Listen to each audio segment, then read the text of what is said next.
All I've been hearing the last couple months is, we're in a urgent time. There's too much at stake to sit on the sidelines. This is the most important election in our lifetime. The most important election of our lifetime. The midterms matter. Every single election is portrayed as the most important election of all time.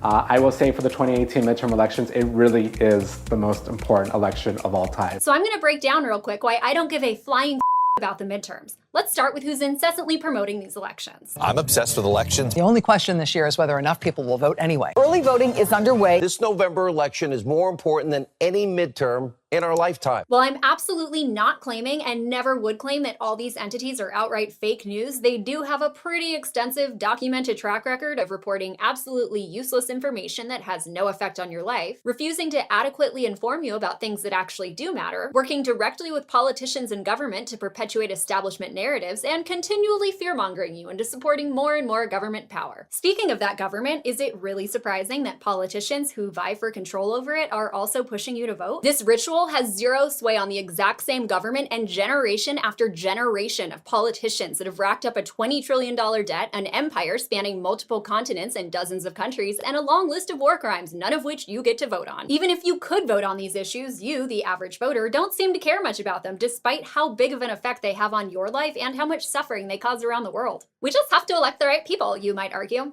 That's exactly what we've always tried to do with voting. We ended up here because of the endless cycle of trying to elect the right people. Now let's talk about the people and organizations who are not just prodding you to vote in the election, but also allegedly safeguarding your sacred freedom ritual. We've got the FBI, known for a wide range of unethical, deceitful, corrupt behavior. We've got the CIA, which is known for meddling in elections and overthrowing democratically elected leaders. Best of all, and most familiar to you, we've got the likes of Twitter and Facebook. They've partnered with government-linked organizations that claim to be very concerned with your democracy.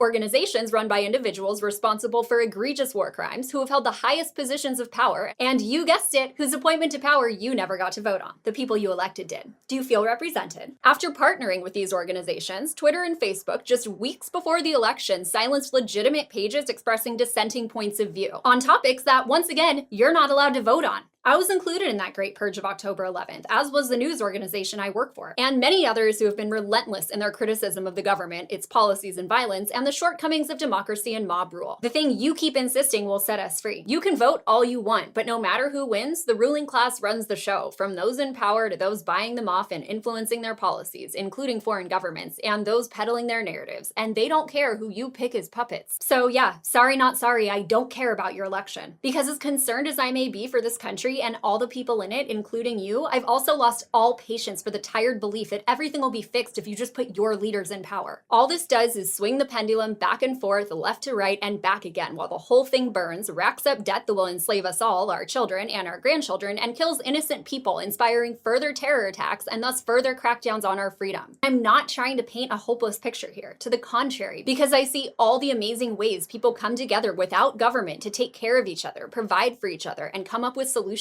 And if you devoted your time and energy to that year-round instead of voting once every couple of years and caring about the issues your TV told you to, and maybe if you stopped funding the criminal enterprise that keeps screwing us all over and gave your funds directly to people who need it on a voluntary basis, we might actually start to see some positive changes. So yeah, I still don't care about your election and your stickers and your hashtags and selfies and shame campaigns and your blind insistence on engaging in the exact same ritual that got us where we are. I'll pass.